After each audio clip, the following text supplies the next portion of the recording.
Akin, kaya kong pansin. Yung ganun kasi akong ganun tao eh, di ba? Ganun ako. So, salamat. Ang buhay kasi, balikan lang naman yan. So, kung yung effort nyo, alam ko yan, kung sino kayo, kung gaano yung kamahal. So, yung pagmamahal na ibigay sa akin, I'm sure, sa yan, magagantihan ko yun. Salamat ulit.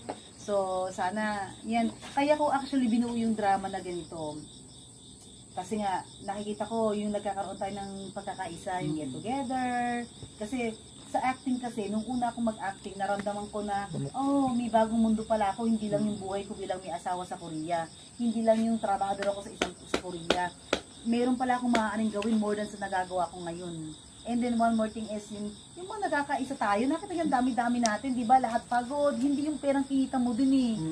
Ang natin dun yung essence dun, yung bang, like, ayan, nakakabutan yung parang pamilya, parang barangay, di ba, sa Korea. So,